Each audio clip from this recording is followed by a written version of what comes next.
Okay, I'm going to give it just sort of 30 seconds more and then we'll get going.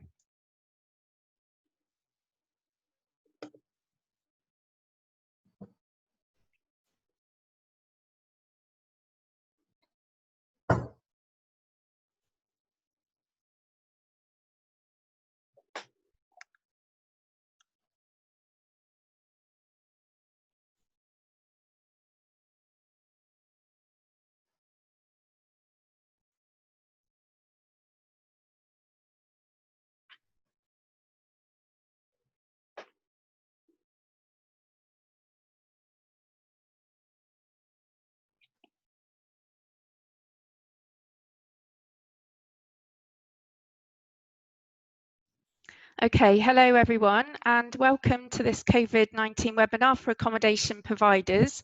Thank you very much for joining us this afternoon. My name's Anna Brett, I'm the Health Protection Manager in the Council's Public Health team, and I'm joined today by Suzanne McCutcheon, who's the Team Manager for Safety and Standards in the Public Protection team, and Paul Scott, who's our Assistant Director of Public Health in the Council. The webinar is going to be recorded and it will be shared afterwards for those that are unable to join us via the Council's YouTube channel. So please do, pass on the word to any colleagues and other accommodation providers that may not have been able to join us this afternoon. So in terms of the aims of the webinar, it's really to support you all really and to provide advice and information to allow you to become COVID secure and to prepare and respond to suspected and confirmed cases of COVID-19 among your employees and guests should that happen.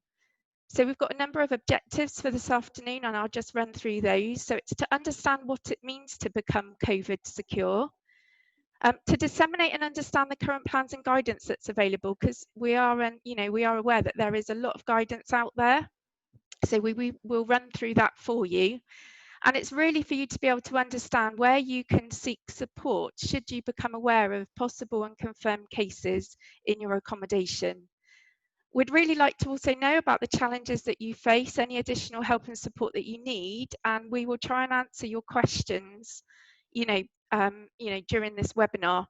So we've got a session for questions near the end. If you would like to use the chat function throughout the webinar and the presentations to put down your questions, and then we'll go through them at the end and answer them best we can. So we've got an hour for this webinar and here's the timetable. I'm Anna, like I said, and I'm doing the introductions. We've just run through the aims and objectives. I'll then pass over to Suzanne, who's going to talk about what it means to become COVID secure and talk about our responsibilities and roles as well as yourself, and then any advice and support and a word on enforcement as well of the regulations. Paul Scott will then take over and talk about early outbreak management, and I'll then talk for 5 minutes about the support that the Council's business and skills team can offer. Like I said, we'll then have a question and answer session, and then I'll summarise at the end and talk about any next steps.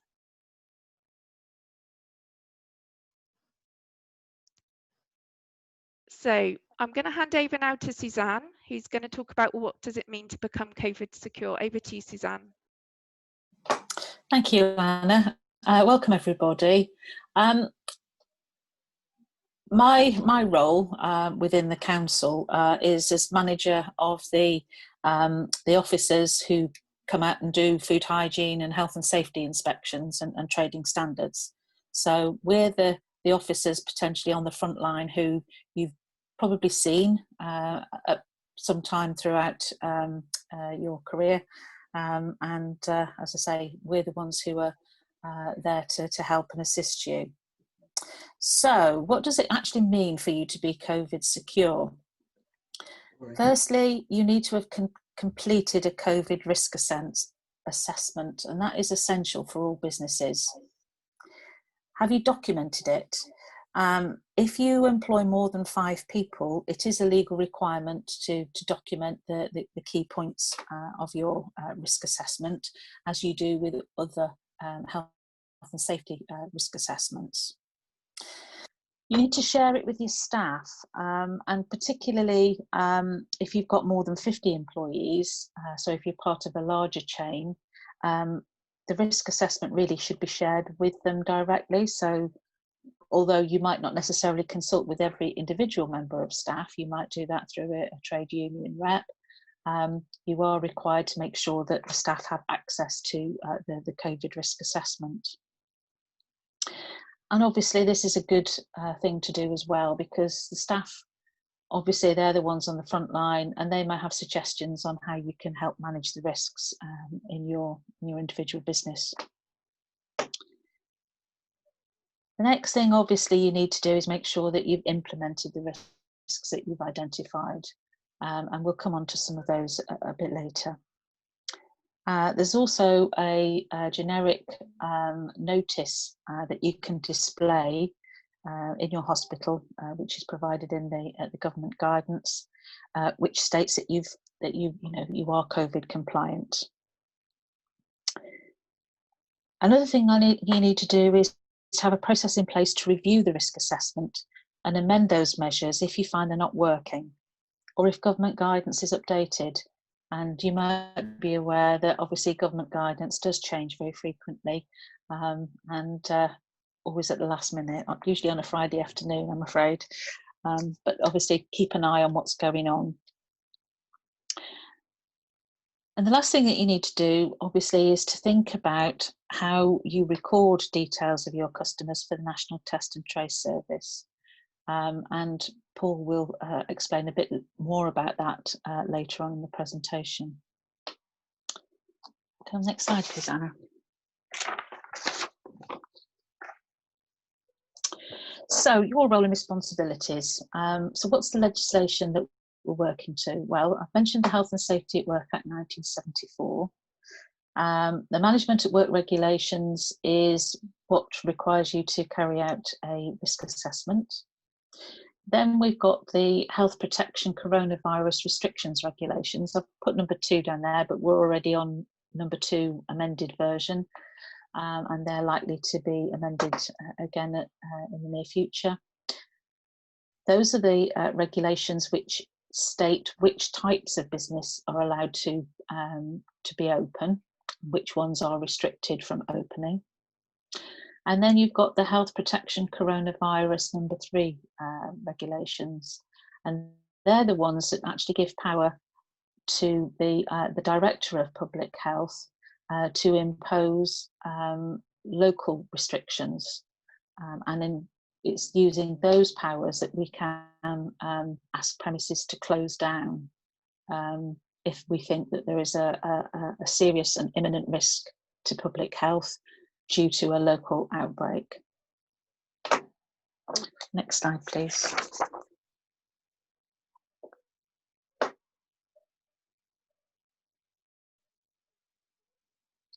So, your roles and responsibilities as owners of guest houses and hotels.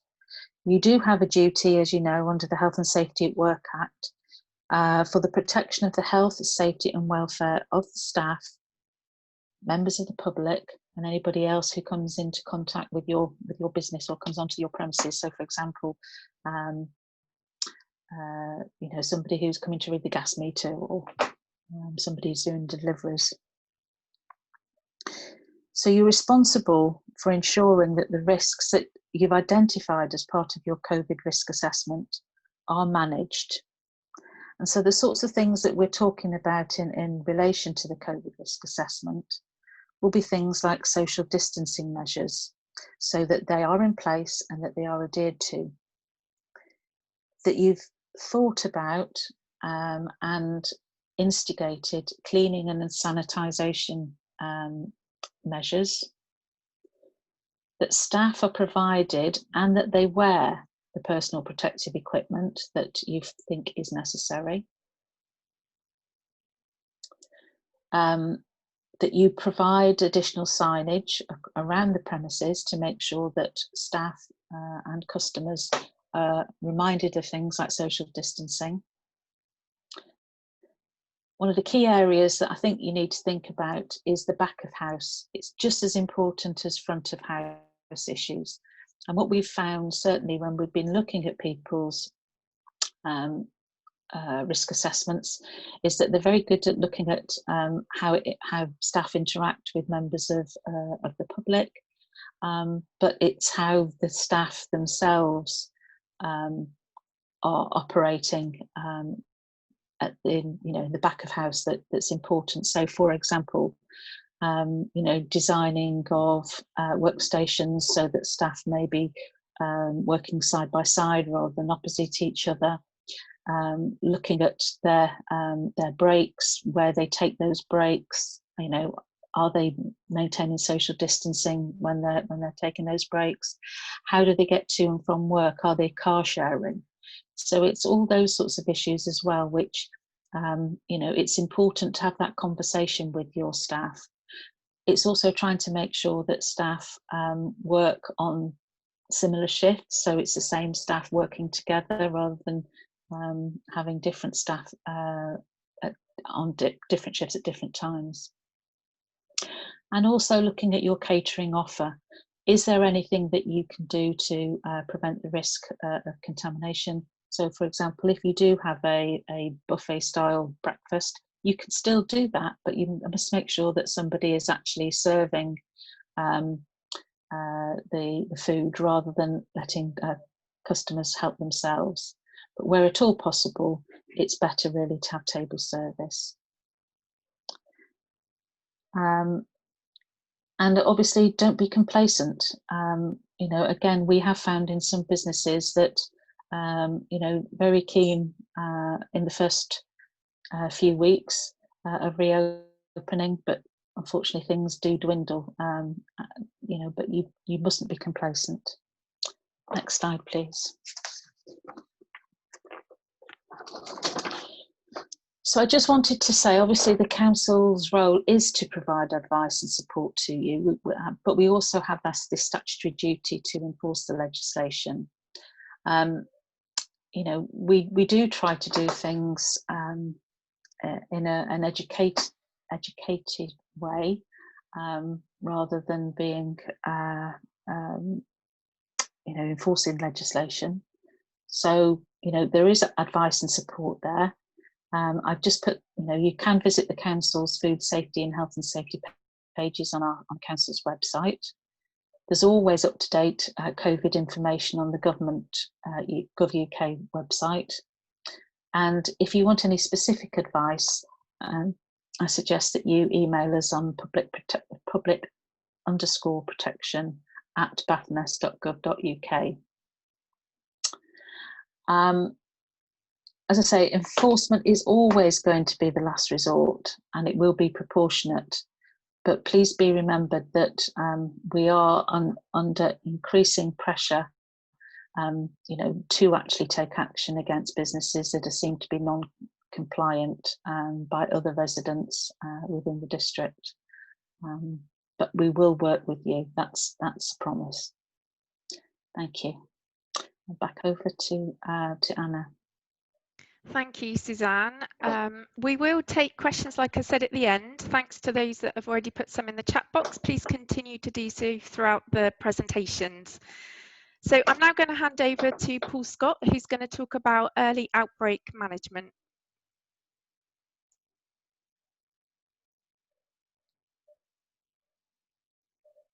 You're on mute, Paul. Apologies, everyone. Sorry. Thanks very much, Anna. So what I'm going to talk about in the next few slides is just the progression of what to do if you suspect there may be a case in a guest or a staff member, what to do if you have one confirmed case, what to do if you have two or more confirmed cases. And we've included in the slides information and guidance you might want to refer to. But we'll also be circulating those. At the end, there's lists of those various guidance and action cards. But we'll also circulate them so that you can make sure you've got them, because it's some really useful detail and it's helpful, hopefully. So if I go to the next slide, which is our suspected case. So if you suspect that someone, one of your guests or one of your employees or yourselves experience any COVID-19 symptoms, so that's a high fever, a new persistent cough, or a change of taste or smell, you must stay indoors and self-isolate. They should phone and inform you about it. Obviously not come and see you, but just phone you to let you know. And they should arrange a test online at the at that web link that you can hopefully see, www.nhs.uk/coronavirus, or they can call 119. And the results they should hopefully be able to access that test very quickly. Either they can go to a testing centre, they'll be advised by the National Test and Trace Service how to do that, or they can, if they're ill and unable to go somewhere, then it can be sent, a home testing kit can be sent, and they can do it, and then it gets posted back. But that can all be advised by when they contact to get a test. Results take around 1 to 2 days to come through and will be issued to the person by text or by email.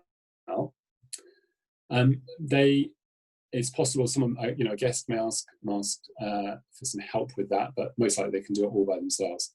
Do you need to report a suspected case? So at this point, there's no results back. It's just someone thinks they may have one of the symptoms. They're going to get a test. You don't actually need to take any action at that stage unless you think you had a number of suspected cases. So if you suddenly had 2 or 3 people all with suspected symptoms, all seeking tests, that would be worth contacting Public Health England's Health Protection Team, and there's a phone number there that you can use.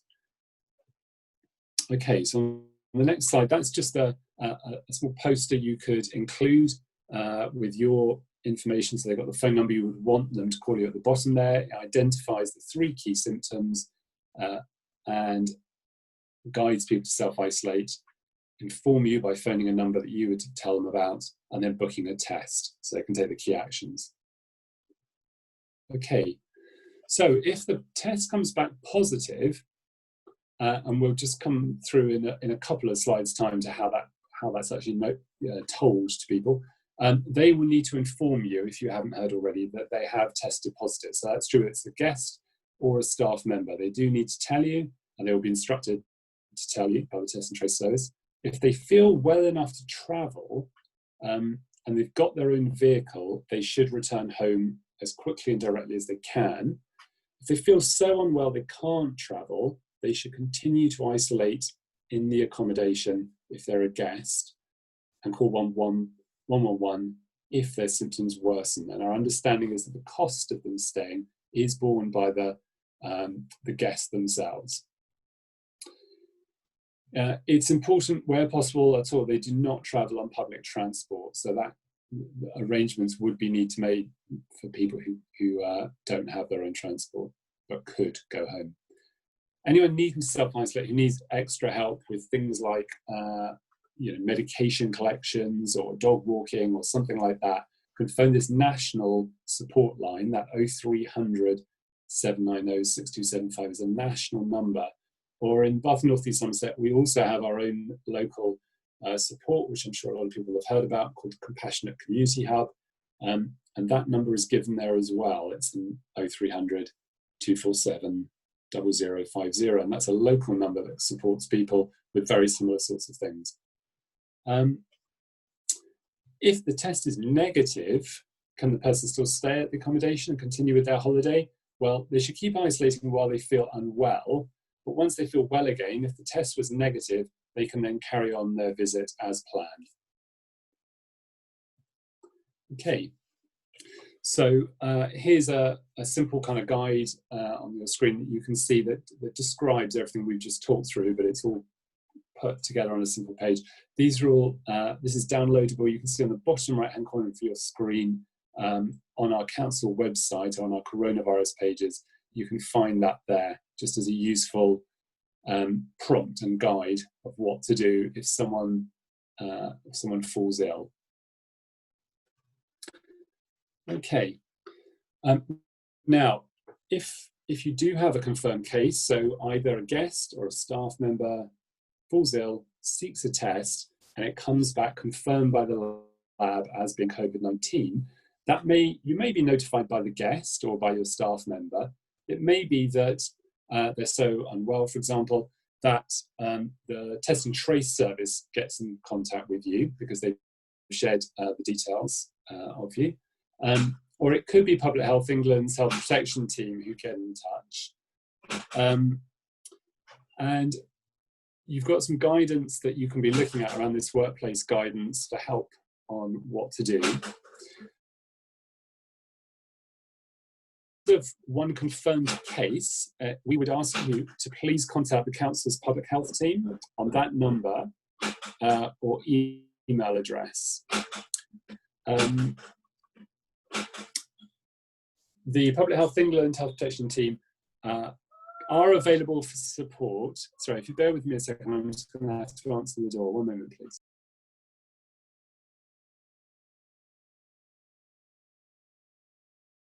Okay, while we're waiting for Paul, please do put any questions you may have in the chat box. I can see that some of you are already doing that. Paul's back, Thanks. so I'll hand over to Paul. Sorry about that, everyone. That was our littlest one just back from a walk, insisting that he gets in the house instantly. So sorry, as I was saying, so one confirmed case, we would ask you to contact us in the council and the public health team. That's the number to ring, the 01225 394041 number.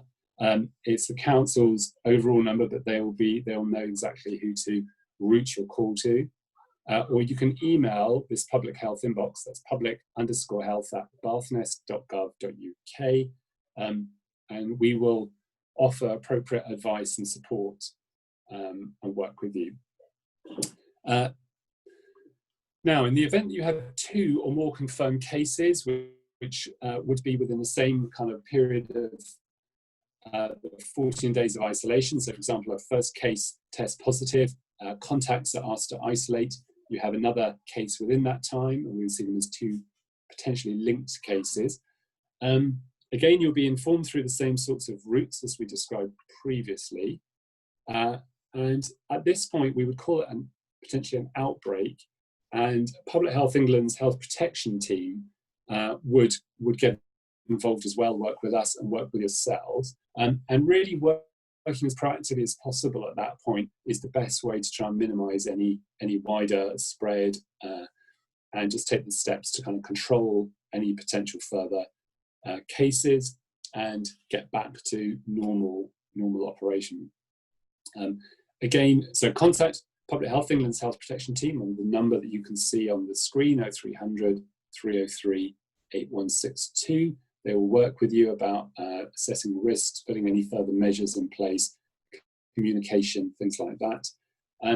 Just to emphasise, throughout this time, they may, well, I'll come back to what I was going to say in a second. They will talk about the kind of information they'd like to collect, but just to emphasise at this point that other people, either other staff members or other guests, won't know the identity of the person who's tested positive. So then if there are several staff members or several guests, people won't know who's tested positive. So they may get involved in being asked about contacts and so on, but at no point should those contacts be told who the actual confirmed case is. Obviously in a very small or a smallish business and where people know and will be caring for someone who's become unwell, then they'd like to know anyway. But where possible, if it's not been known, then we'll keep their identity anonymous. So the Public Health England Health Protection Team will be working with you in this point where you've got 2 or more cases, and will be asking for extra information to look at contacts and exposure. If it's just one case, the National Test and Trace Service will have worked with the individual. Now that we're talking about 2 or more, there will be they will need some help to understand who or may not have been close contacts. So they will need to know who's been staying, who are the guests, which staff were working there around the time. So that would have been 2 days before the person became unwell, and then the 7 days after they became unwell. They would want to know what kind of roles they were playing. Sorry.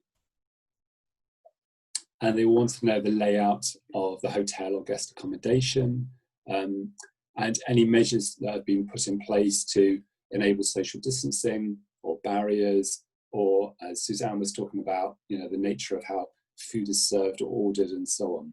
So those are just helpful things, some of which you would know anyway, some of the things you will be collecting and making a note of, so that if you have cases, you're able to provide all that information, and that can just really help track down cases or potentially put in any further measures that may be helpful. Okay, here are the just sort of headlines of the kind of measures, some of which you would have put in place already, some of which you may want to strengthen further, which may be around hygiene and cleaning regimens or use of personal protective equipment, increased staff awareness and just really adhering to some of those prevention measures. Anything else around splitting people and staff up into shifts, or ensuring that guests perhaps can only use certain facilities at different times to minimise exposure.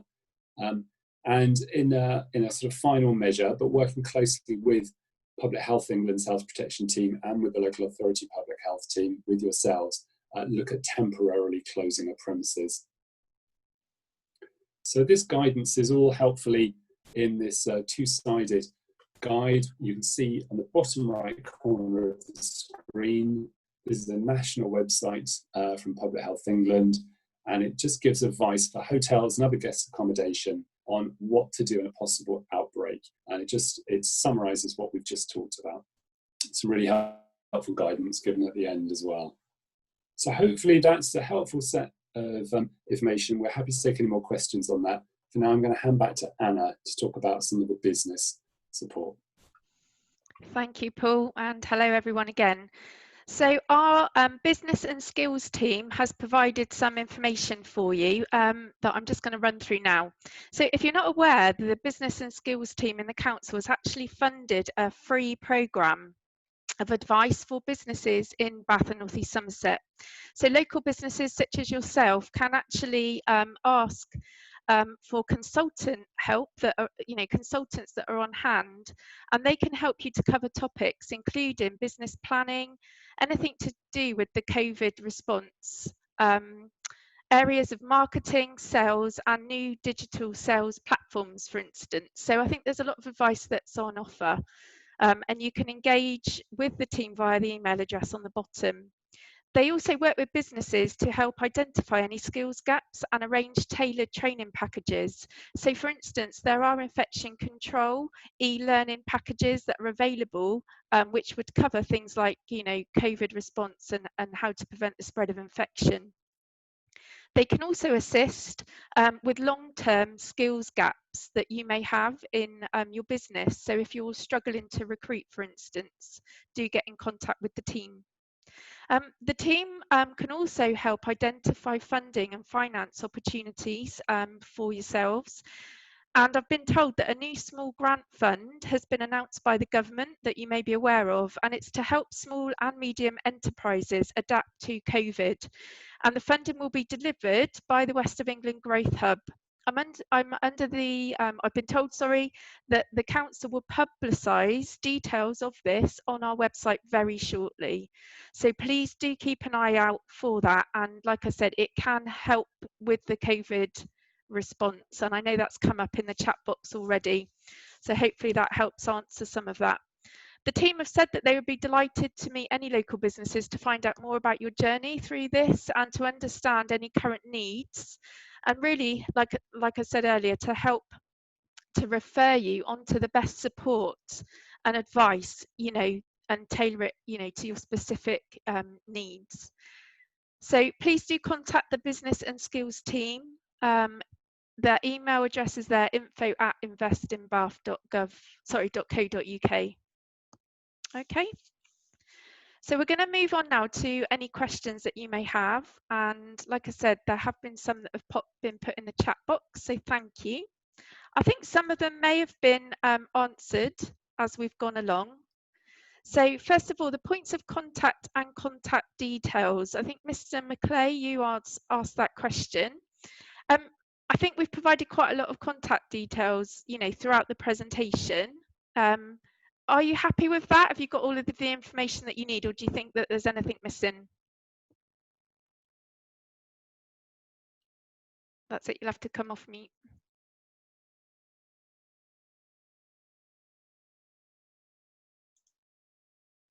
Let me see if I can take you off. Oh, there you go. Yeah, I can hear you now. Okay, sorry about that. That's okay, don't worry. That's fine. Yeah, very helpful. The points of contact are there, I think. I suppose the 01225 number you gave, is that the main switchboard, or is that a line directing to you? Because I might be the only one, but I do lose my way when I'm pressing buttons to go from one place to another all the way through these call centres. Yeah, and so that is the Council Connect number, and I'd like to think that they could, you could get straight through if you just ask for public health. We are monitoring our inbox, as well. So if it's easier to email, someone will get straight back to you, and that would include a telephone number for out of hours support as well. So yeah, I appreciate sometimes it is difficult to navigate, but it's easier for us to give the main council telephone number rather than you get bounced around internally. Yeah, I accept what you say, Anna, but that 999 number is pretty useful on occasions. Sure. Okay, well, for now that's what we've put in the presentation. We can certainly look at another telephone number. I know the Suzanne's team do have a direct line, so we can think about that more, but for now, if you can contact the Council Connect team, they'll know what to do and where to put it. Suzanne's got a hand up. You have to come off mute. Yeah, thanks, Anna. What I was just going to say was to anybody who has had trouble contacting us, we do apologise. As you can imagine, we were thrown into COVID just as the same as everybody else, and we had to vacate our offices pretty quickly.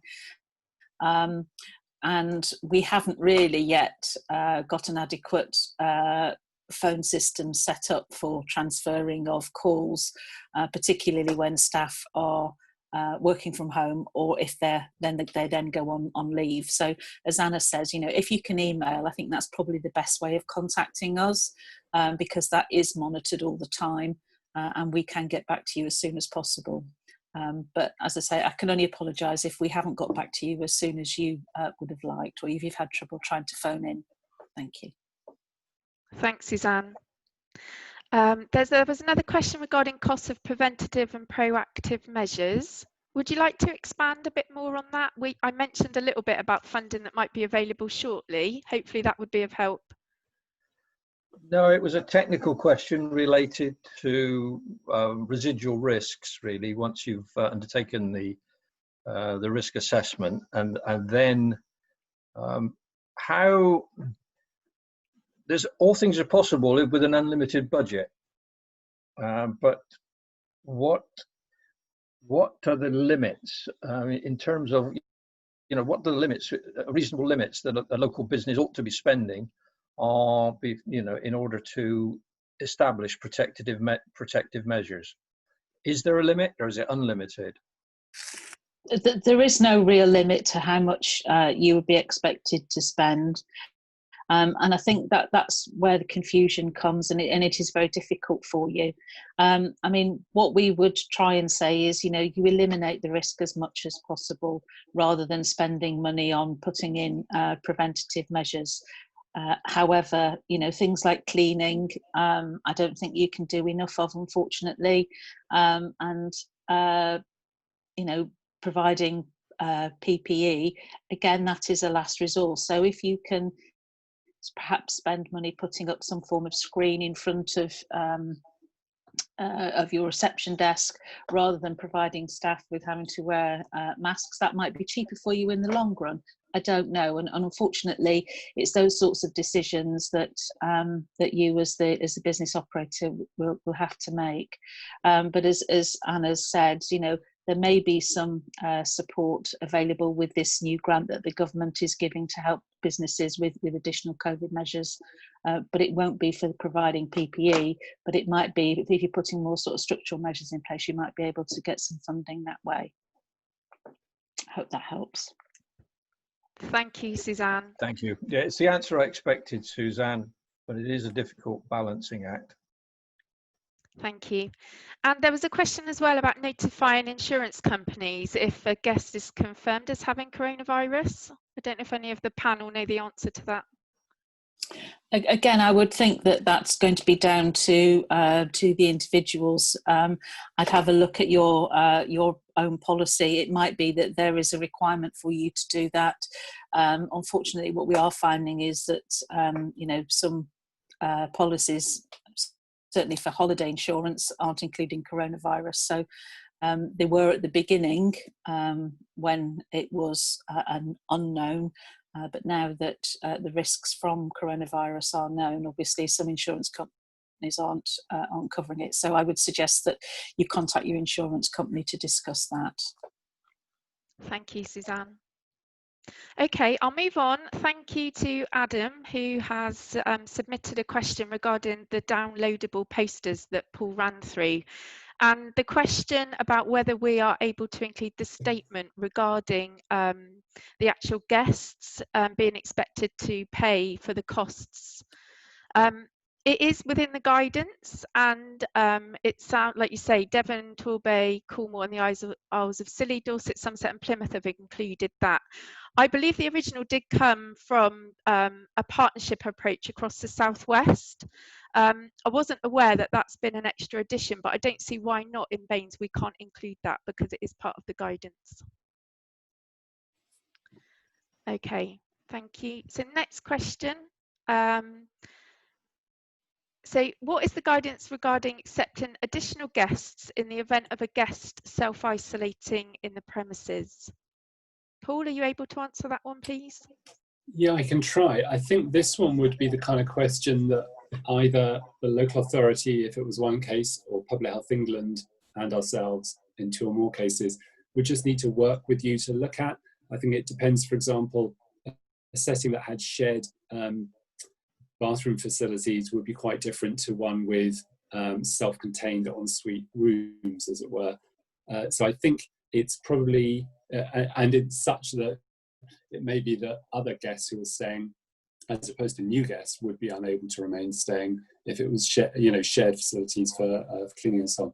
So I think the answer to that one would be to work with the local authority and Public Health England to look specifically at your premises. What's the nature of the rooms? What's the nature of either dining or bathroom facilities to work out what would be acceptable.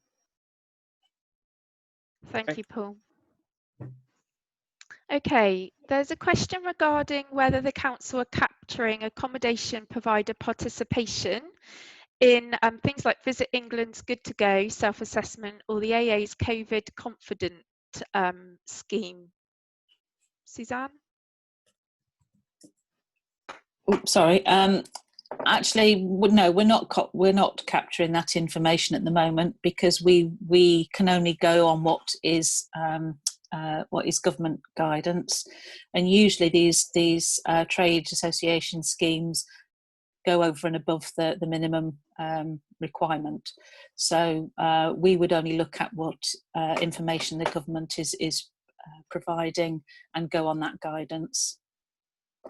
Can I add to that, if that's okay? Yeah, certainly.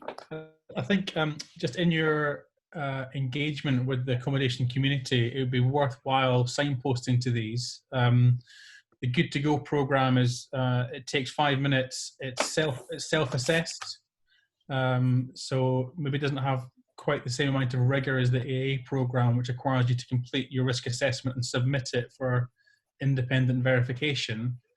But just in terms of encouraging the local sector to work together, it would be a good move for us.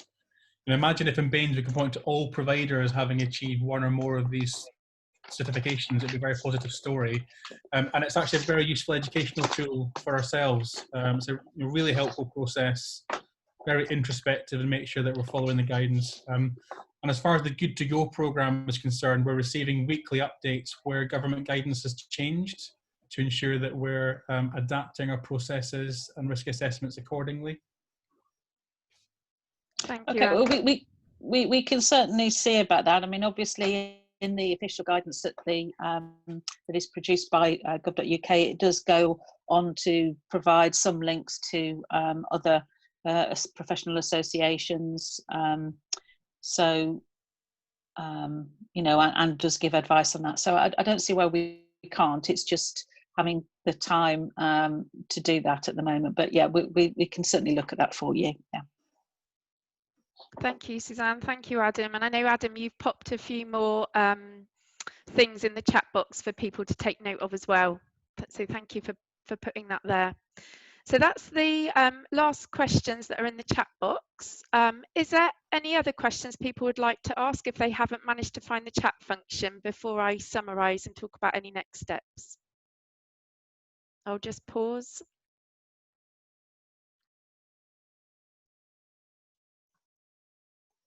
No? Okay, we'll move on then. There's just a few final more slides to summarise before we finish the webinar. So here is a lot of links to various guidance and information that Suzanne's referred to throughout her presentation, and so has Paul. So they are live links, and this presentation will be available on our website afterwards for you to click through to. Here are a summary of all of the contact details and email addresses that we have given you throughout the presentation. And like I said, the information will be available, if it's not there already, after this webinar on the Council's website page that's given at the bottom there. So thank you. As you know, this webinar was recorded. We have a Council YouTube channel and it will be available. Please do let your colleagues and other accommodation providers know about the webinar, and we will promote it through various channels that we have, working with Bath Bid, working with Visit Bath, Basker, and the Independent Guest House Association as well. And like I said, all slides will be available on our website. So thank you very much for participating, asking your questions. I hope you found it useful. And please do send in any other queries, questions you have to those email addresses that we've provided. So on behalf of Paul, Suzanne and I, thank you very much and have a good afternoon. Bye now. Thank you very much. Thank you. Thank you. Bye-bye. Bye now.